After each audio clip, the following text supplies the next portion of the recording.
Itu istri yang baik. Jangan bikin takut-takut suami. Baru pergi 1 jam menelpon. Di mana kok? Di mana kok? Di kantor Jakon. Pulang kok. Jakon lisu kok. Kalau tidak mau kau pulang, jaga memang kau. Baik. Nah dengar semua temanku kasih kecil. Ada toko dong itu istri nak kasih begitu suaminya. Ada begitu di sini? Tidak ada. Mata lolos.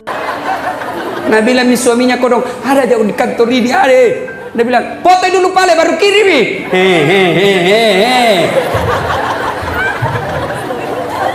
Woi Pak, ada ki begitu di sini? Takut sama istri tak? Hah? Ada? Woi Pak Desa, takut ki sama istri tak? Berhenti jadi laki-laki. Apa mau takut sama istri? Nah kita lamar nih, dibikinkan rumah, dibelikan mobil, semua cicilannya kita bayar nih. Baru mau kita takut sama dia? Bagaimana ceritanya? Marah Ustaz. Nah banting itu pintu, banting tongi pintumu. Nah pecahkangi piring Ustaz, pecahkangi satu lusin. Piring bisa dibeli, tapi harga diri tidak boleh diinjak-injak. Allahu Akbar.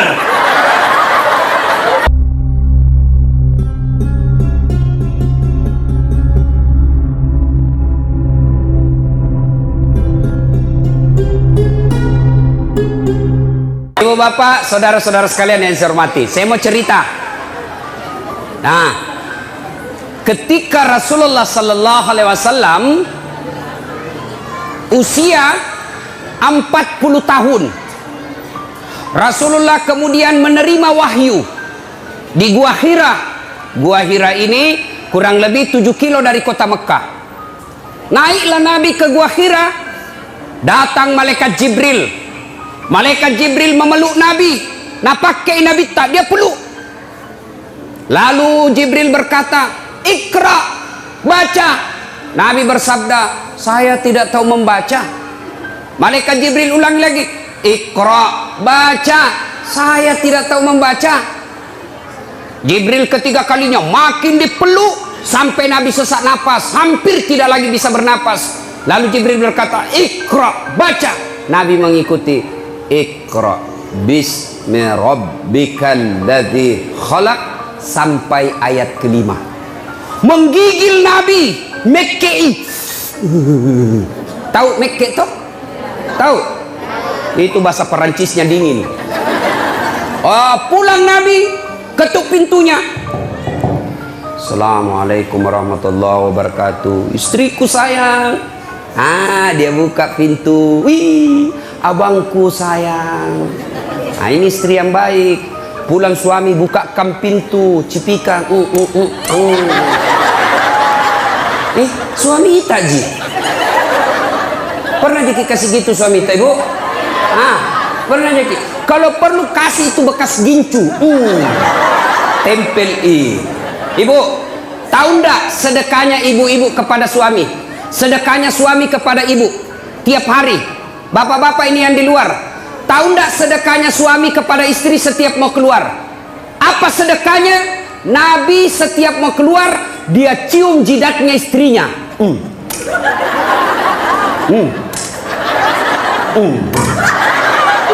Dicium. Coba ciuman suami sebelum pergi kerja, sedekah seorang suami kepada istrinya.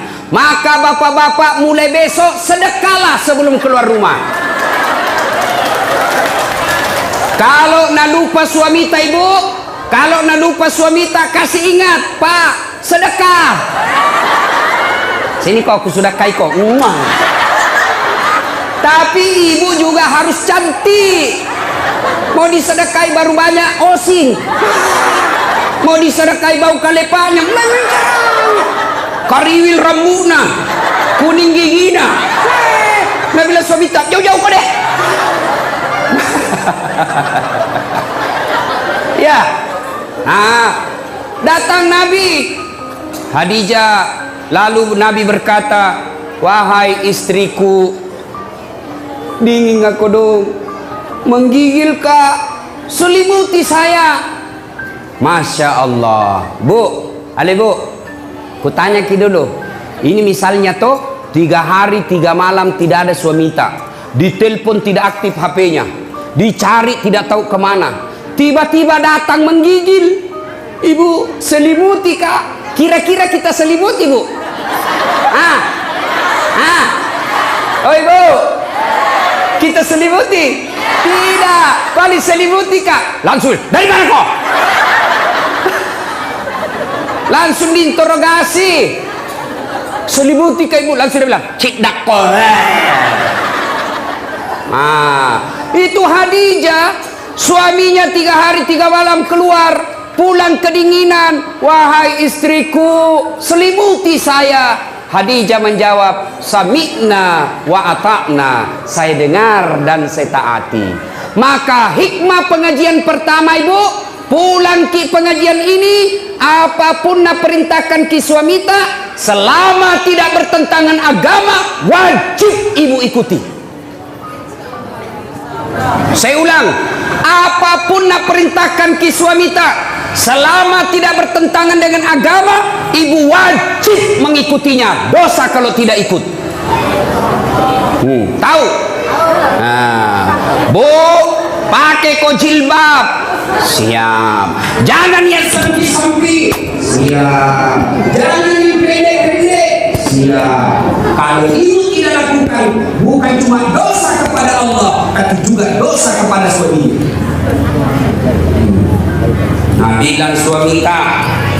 Nabilan suamita, ibu, jangan kau terlalu tebal gencummu, jangan kau cukur alismu, jangan terlalu banyak make upmu. Saya tidak suka, tapi ibu tetap lakukan, maka ibu sepanjang jalan laknat Allah buat ibu. Ngerti? Ini sekarang ibu-ibu banyak nalawan suaminya.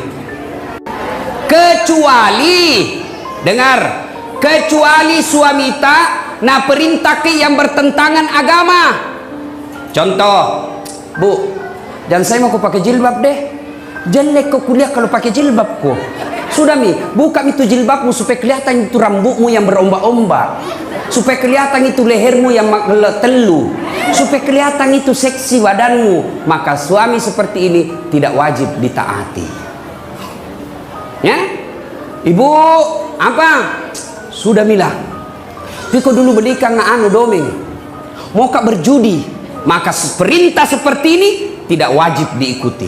Tapi selama perintah itu menaati perintah Allah, tidak bertentangan dengan perintah Allah dan Rasulnya, maka ibu berdosa ketika tidak mengikutinya. Contoh Nabi suamita, jangan pernah keluar rumah. Tidak boleh kau keluar rumah sebelum saya pulang dari kerja. Maka kalau ibu keluar, haram langkah-langkah kaki ibu. Masya Allah. Nah, ibu-ibu jangan pernah keluar rumah tanpa izin suami. Dengar cerita. Halo ibu. Oh ibu. Bu. Sudah-sudah mi perisa itu dosta. Itu misalnya dos-dos kuenya. Nah lihat terus. Pacetong. Bu, ada orang sakaratil maut ibunya, malasa indokna, sakit ibunya, maka datanglah tetangganya memanggil anaknya. Bu, sakit imam mata, pergi ke besui. Apa kata ibu ini? Minta maaf kak, kasihan, mau sekali kak pergi besui, tapi suamiku lagi keluar. Dia pesan saya, jangan tinggalkan rumah sebelum saya pulang. Tidak datang. Sakaratil maut ibunya. Datang lagi tetangganya, ibu datang ke lihat mama tak kasihan, sakaratil maut bi. Ini yang terakhir kalinya ibu lihat. Apa kata anaknya? Maafkan saya, kasihan, belum datang suamiku. Saya mau sekali ke sana tapi suamiku belum pulang. Saya dilarang keluar oleh suamiku. Meninggal ibunya, datang lagi tetangganya. Ibu, meninggal mima mata, kasihan. Pergi lihat yang terakhir kalinya. Tolong pergi lihat sebelum dimakamkan. Apa kata ini istri? Maafkan saya mau sekali ke sana tapi suamiku belum pulang dari medan perang dan saya dilarang keluar sebelum dia pulang. Dimakamkan. Selesai dimakamkan, tidak datang. Mulai sakit, sakaratil maut, sampai dimakamkan, tidak datang. Marah ini tetangganya, dia pergi lapor kepada Nabi. Dia pergi lapor sama Nabi. Ya Rasulullah, tetanggaku tega betul, mulai sakit, sakaratil maut, sampai dimakamkan ibunya. Saya datang panggil, besuk ibunya, dia tidak datang ya Rasul. Nabi lalu berkata, baik, kenapa bisa itu anak begitu?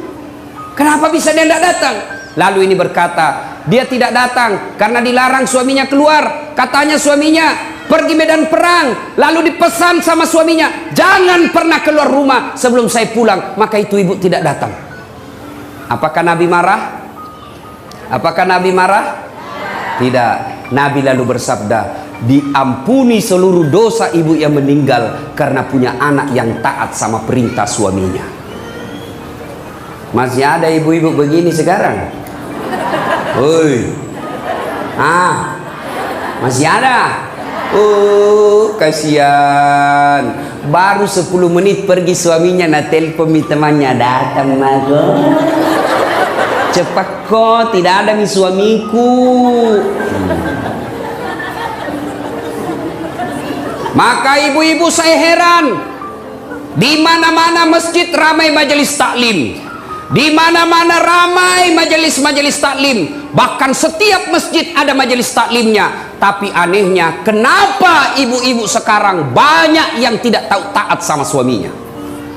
Demi Allah ibu, demi Allah, biar ibu salat tiap hari, bahkan sampai hitam jidatnya, puasa Senin Kamis, ngaji, tadarus, tahajud tiap malam, tapi tidak taat sama suaminya, mendurhakai suaminya, dia kurang ngajar sama suaminya. Demi Allah, jangankan masuk surga, baunya surga diharamkan bagi ibu seperti ini.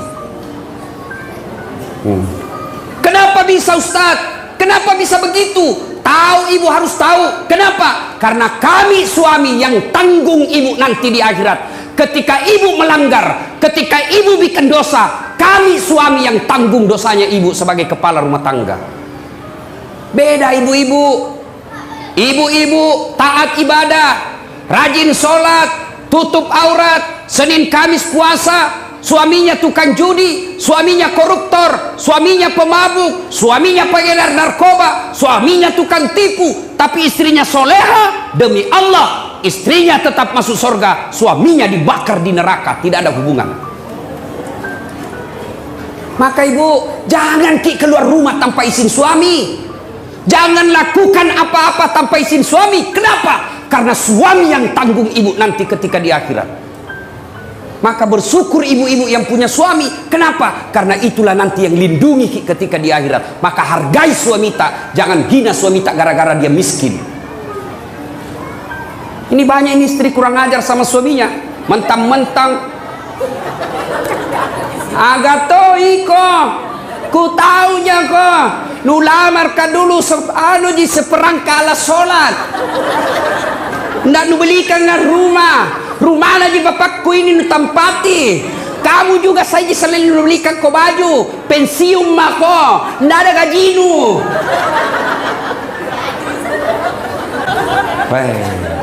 Istri seperti ini bu, nah tunggu ko malaikat na blender ko nanti. Yang ketawa serius kah ini? Ya. Salatullah, salamullah ala toha rasulillah. Salatullah, salamullah ala yasin habibillah. Tawassalna bismillah wa bil hadi rasulillah wa kulli mujahidinillah bi ahlil badri ya Allah. Khadijah tidak pernah sangka buruk kepada suaminya. Tahu sangka buruk? Tahu sangka buruk? Curiga. Curiga yang berlebihan. Khadijah, dia laksanakan apa perintahnya, lakukan. dan tidak pernah sangka buruk. Yang kedua, pengajian kita pertama tadi, perintah suami laksanakan. Yang kedua, jangan pernah sangka buruk, berprasangka jelek sama suami. Nah, telepon suaminya ndak nak jawab, mana lagi ini, kasihan. Kenapa ini 3 kali ku telepon ndak nak jawab-jawab, dari pagi sampai sore ku telepon ndak nak jawab-jawab, nih mana lagi ini, pasti ketemu lagi tuh tamang mana. Ini sangka buruk. Sangka baik, kenapa dia tidak terima teleponnya? Oh ternyata tertinggal HP-nya di pos ronda. Kan dia tukang ojek. Di telepon, tiba-tiba ada teman tak telepon ki, kuliah suamimu bonceng cewek, bah mesrana lagi, bola balik bonceng cewek. Sangka baik, bagaimana dia tidak bonceng cewek, kerjanya tukang gojek. Sangka baik. Ibu-ibu jangkit sangka buruk. Telepon suami tidak ada jawab, oh mungkin lagi buang air besar. Masa mau terima telepon, sedikit lagi, kan tidak bagus. Sangka baik. Nah, masyarakat telepon Bu Camat tidak dijawab, sangka baik. Oh barangkali Bu Camat lagi menghadap sama Pak Wakil. Nggak enak kan terima telepon, iya Bu ada Pak Wakil di depan. Kalau saya boleh, tunggu dulu HP-mu itu, kau nggak hargai saya. Di telepon Pak Wakil tidak dijawab, sangka baik. Oh mungkin lagi rapat dengan anggota DPR. Jangan langsung bilang, dede sekalian sudah dipilih, nah lupa maki.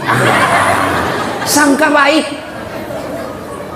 Ada lagi Ibu Ani datang ke sini, sangka baik. Itu Jina datang itu karena mau dipilih, sangka baik. Sangka baik, jangan pernah sangka buruk. Jelas. Tidak ada itu baiknya sangka buruk. Contoh, ada ibu-ibu 7 tahun menikah tidak ada anaknya. 7 tahun. Tiba-tiba di tahun ke-8 dia pergi periksa ahli kandungan. Cek. Nah bilang dokter, Bu, alhamdulillah ibu sudah terlambat 2 bulan. Langsung dia bilang, alhamdulillah. Nah telepon suaminya, Pak, alhamdulillah terlambat 2 bulan. Nah bilang suaminya, alhamdulillah. Jangan kau dulu cerita-cerita sayang, nanti tidak jadi, malu ki lagi tuh. Baiklah, rahasia bersama, tidak ada cerita. Beberapa hari kemudian datang petugas PLN. Assalamualaikum. Waalaikumsalam. Kata ibu, siapa ya? PLN ibu. Kenapa ki Pak? Ibu terlambat 2 bulan. Kenapa bisa tahu ini? Bah, dari mana nak tahu ini? Langsung dia sangka buruk sama suaminya. Pasti ini lagi lah bolong ini, pasti karena kebetulan suaminya hitam. Lah bolos sih. Datanglah kasihan suaminya capek bekerja, di kantor dimarahi sama bosnya, di jalan kempes ban mobilnya, baru buka pintu langsung, memang tong kau lah bolong, pembohong, bilang jangan kau ngomong, kenapa kau ngomong? Apalagi masuk itu comok, karena istilah comok.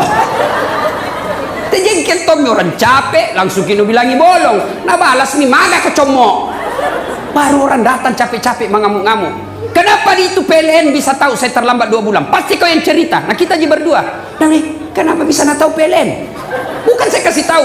Marah ini suaminya di kantor PLN. Hei, kenapa kau bisa tahu istriku terlambat 2 bulan? Nah bilang ini ada catatannya Pak.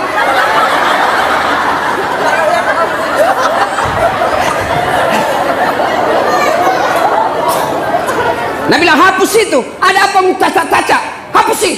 Nah bilang boleh dihapus, tapi bapak bayar dulu. Nah bilang kalau saya tidak mau bayar. Nah bilang terpaksa punyanya bapak diputus. Kalau punya aku kau putus, apa nak pakai istriku di rumah?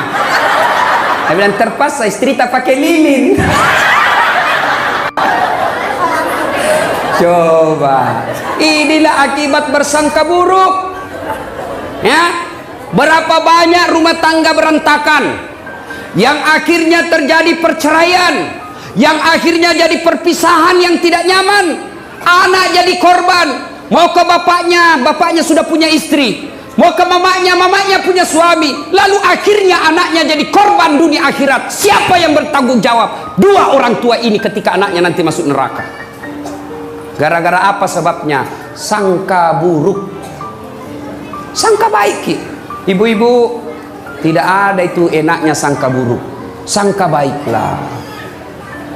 Ada caleg sudah bikin pengajian, sudah pasang baleho, sudah datang silaturahmi, bagi-bagi jilbab, ternyata tidak terpilih. Sangka baik, oh bukan itu yang terbaik buat saya. Saya dulu 2013 ikut pilwali di Makassar. Dibetak Ustaz? Tidak. Siapa bilang dibetak Kak? Cuma yang menang lebih banyak suaranya. Belum tentu dia lebih jago dari saya. Nah, alhamdulillah saya ambil hikmah. Oh, ini hikmahnya saya tidak jadi wakil wali kota. Saya jadi ustadz. Sekarang karena saya jadi ustadz, keliling dunia ceramah. Ke New York. Tahu jaki New York? Dekat nama Lili. Dari New York pergi ke Jepang, pergi ke Itali, pergi ke Roma, ke Malaysia, ke Turki, ke Saudi. Semua dibayarkan. Sangka baik, sangka baik, sangka baik, sangka baik. Ibu-ibu tiba-tiba hancur usaha, sangka baik. Tiba-tiba suami berubah setengah mati, sangka baik. Suami tak jahat, sangka baik. Kalau dia berbuat jahat, dia yang tanggung dosanya di akhirat. Tenang perasaan.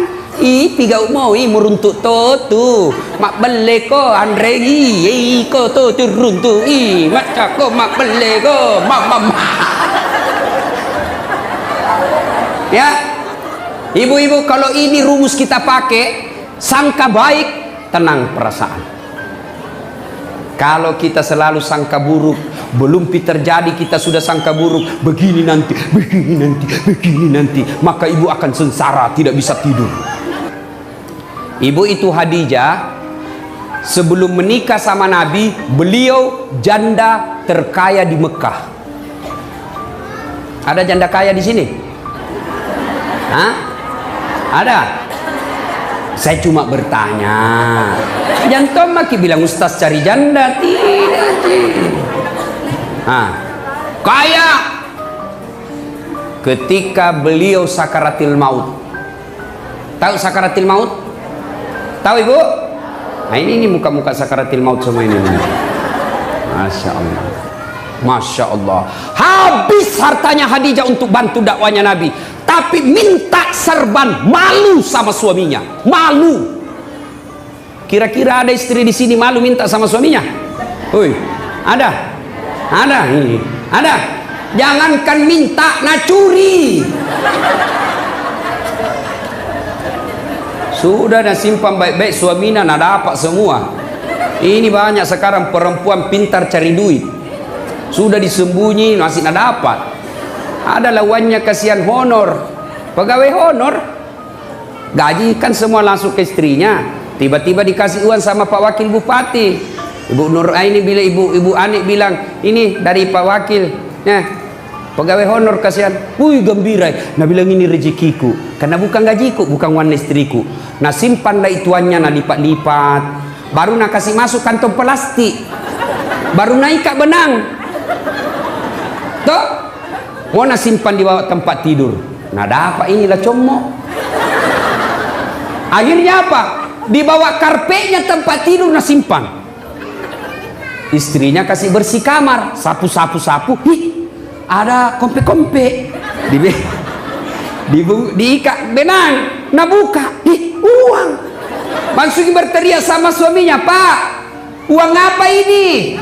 Yang mana? Ini yang di bawah karpet. Nah bilang suaminya, uang sial. Maksudnya apa? Batin aku sembunyi, udah apa Ji? Bisa main ini. Pas sapak duit. Oh, nak parisa mana kantor lelakin. Bu, dia ketahui bu, saya serius ini.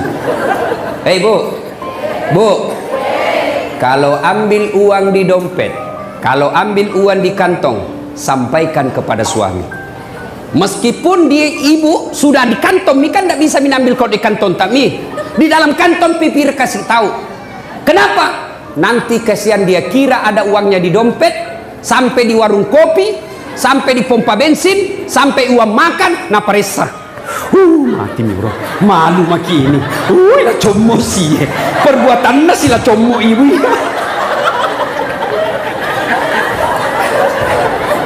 Jelas? Itulah sebabnya ibu, tidak boleh ibu ambil tanpa izin suami. Kenapa? Karena itu pasti ada tujuannya.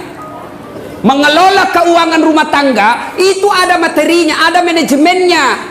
Gajinya suami, ambil suami 100% oleh istri. Tapi penghasilan-penghasilan lain itu uang suami namanya. Untuk apa? Karena kadangkala ada kejadian darurat yang tidak disangka-sangka sehingga butuh uang, itulah simpanannya suami.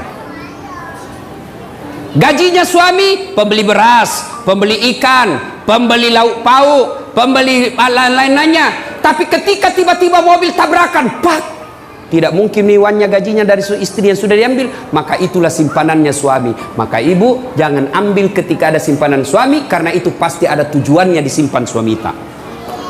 Jelas ibu? Jelas? Salatullah salamullah ala toha rasulillah. Salatullah salamullah ala yasin habibillah. Tawassalna bismillah wa bil hadi rasulillah wa kulli mujahidilillah bi ahlil badri ya Allah. Nah, satu, taati suami. Dua, sangka baik. Tiga, jangan mengambil tanpa izin suami. Jelas ya? Jelas ya? Yang keempat, Khadijah ternyata menopang suaminya, mendukung suaminya sepenuhnya. Karena ini laki-laki, biar bagaimana jagonya, tanpa dukungan istri hancur. Betul ya bu? Betul? Maka tapi jangan tom berlebihan ibu. Ada itu di Kolaka, nah bunuh suaminya, nah tikam suaminya pakai pisau dapur, nah tutup kamarnya dulu, baru nah tikam sampai meninggal suaminya. Ditanya, kenapa kau kasih begitu suamimu? Dia bilang, setengah mati ku bantu, setelah berhasil dia mau kawin lagi, lebih baik ku bunuh. Bah, bikin takut-takut. Dia bilang, biar jelek suami ku, jangan ku ambil ki. Biar pengangguran, jangan ku ambil ki. Itu milikku, dunia akhirat. Nah, bu, pak, halo bapak. Percaya pak, bapak tidak akan sukses tanpa dukungan istri. Mau ki contoh? Mau contoh? Pak Wakil Bupati, biar jago bagaimana kalau Ibu Ani tidak setuju, tidak jalan. Maksudnya apa? Mau pergi sosialisasi, tiba-tiba Ibu Ani bilang, pak, urus dulu anakmu. Apa? Tidak bisa begitu? Sama saya, biar jago bagaimana kalau tidak dibantu istri, tidak mungkin. Kenapa? Saya mau bikin konsep untuk ceramah besok. Tiba-tiba, Ustaz, anakmu mangisi, ambeki. Tidak bisa maki lagi konsentrasi. Mau pergi dan bilang, anakmu ganti popoknya. Maka kita laki-laki bisa sukses. Karena bilang apa? Pergi maki sayang, anak tak saya yang ngurus. Serahkan semuanya sama istri tak. Kita pergi maki dakwah, saya urus semuanya. Masya Allah. Itu istri yang baik. Jangan bikin takut-takut suami. Baru pergi 1 jam menelpon, di mana kok? Di mana kok? Di kantor Jakon. Pulang kok. Tekon lisu kok. Kalau tidak mau kau pulang, jaga memang kau. Baik. Nah dengar semua temanku kasih kecil. Ada tongko dong itu istri nak kasih begitu suaminya. Ada begitu di sini? Tidak ada. Maka lolos. Nah bilang suaminya kau dong, ada jauh di kantor ini ada. Dia bilang, foto dulu pale baru kirimi. Hehehe. Woi Pak, ada ki begitu di sini? Takut sama istri tak? Hah? Ada? Woi Pak Desa, takut kisah istri tak? Berhenti jadi laki-laki. Apa mau takut sama istri? Nah kita lamar nih, dibikinkan rumah, dibelikan mobil, semua cicilannya kita bayar nih. Baru mau kita takut sama dia? Bagaimana ceritanya? Marah Ustaz. Nah banting itu pintu, banting tongi pintumu. Nah pecahkangi piring Ustaz, pecahkangi satu lusin. Piring bisa dibeli, tapi harga diri tidak boleh diinjak-injak. Allahu Akbar.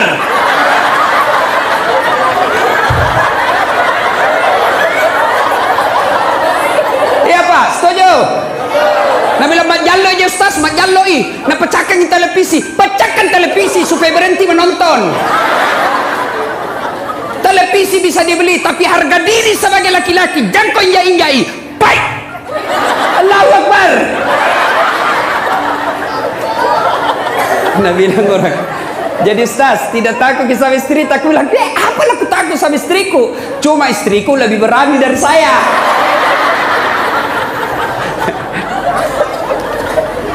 Jadi, Bu, yang ke-5, Allah sudah menyediakan istana dalam sorga buat Khadijah.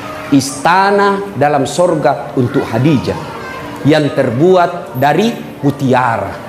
Sorga ada lagi istananya. Masuk dalam sorga saja sudah luar biasa. Ini sudah dalam sorga dibuatkan istana khusus untuk Khadijah yang terbuat dari mutiara. Tidak terbuat dari emas, tidak terbuat dari jamrud, tidak terbuat dari berlian, terbuat dari mutiara. Kenapa mutiara? Karena Khadijah punya sifat seperti mutiara.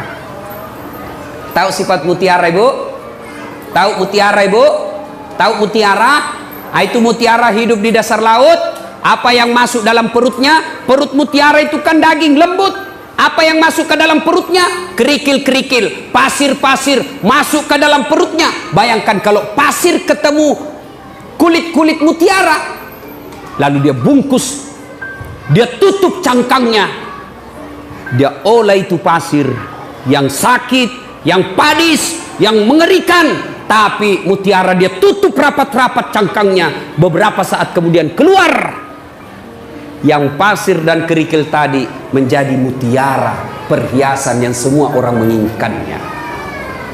Apa artinya? Khadijah setiap ada masalahnya, setiap ada masalah rumah tangganya, masalah dalam hidupnya, tidak pernah dia ceritakan. Dia tutup rapat-rapat cangkangnya. Dia tidak pernah cerita ke orang lain, tapi dia cerita hanya kepada Allah Subhanahu wa Ta'ala.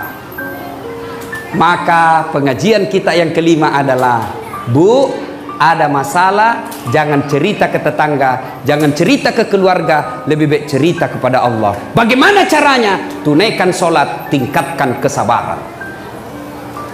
Sayang seribu sayang, ibu-ibu sekarang ada masalahnya pergi tetangga. Suamiku itu deh jeleknya, pelit, maseke, sudah kalau tidur ngorok, ini makin tua makin bau kali paknya. Tidak aku tahu itu suami. Masa suami tak kasih jelek-jelek begitu sama tetangga? Coba, itu suamiku pelit sekali, nak pegang uangnya, nak kasih sama sekali. Kalau datang tidak pernah tong senyum-senyum. Masa rahasia rumah tangga kita ceritakan? Maka istri seperti ini tidak akan mendapat kasih sayang dari Allah Subhanahu wa Ta'ala. Jangan heran kalau ibu selalu cerita kejelekan orang, ibu cerita kejelekan rumah tangga, dia umbar semua aib rumah tangga, maka hidupnya, hatinya tidak akan pernah dapat ketentraman. Kenapa? Karena Allah jauh menjauhkan dia dari rahmatnya. Kau suka cerita kejelekan-kejelekan rumah tanggamu, maka Allah tidak akan senang kepada kamu. Allah tidak senang kepadamu, maka jangan heran hidupmu tidak bisa tenang hatinya. Jelas? Maka kalau ada masalah, ibu ambil wudhu, ambil sajadah, ambil kudung, ngadu kepada Allah dalam solat, namanya solat hajat. Minta maki kepada Allah. Ya Allah, saya tidak sangka suamiku begini. Saya tidak senang suamiku begini ya Allah.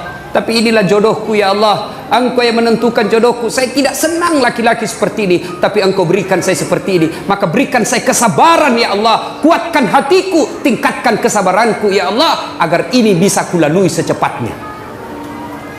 Ini tidak ada masalahnya, ambil Facebook, update status. Tidak kusangka kau begitu. Andai ku tahu kau begitu, saya tidak terima lamaranmu. Pret. Dia banyak begini.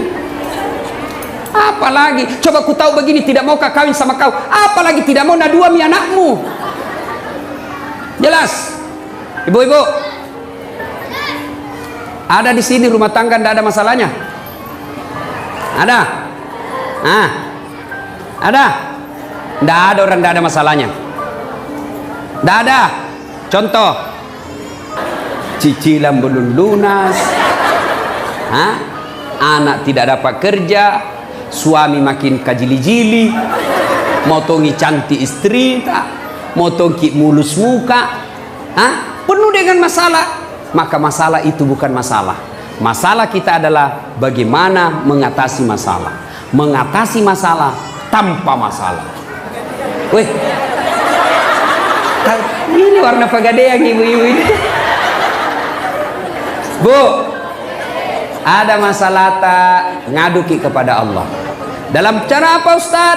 Tingkatkan kesabaran, tunaikan sholat dengan sebaik-baiknya, perbaiki 5 waktu, tambah sholat-sholat sunnah, terutama sholat hajat di malam hari. Allah janji, ud'uni astajib lakum, minta kau kepadaku, pasti saya kabulkan. Itu janji Allah. Salatullah, salamullah ala toha rasulillah. Salatullah, salamullah ala yasin habibillah. Tawassalna bismillah wa bil hadi rasulillah wa kulli mujahidilillah bi ahlil badri ya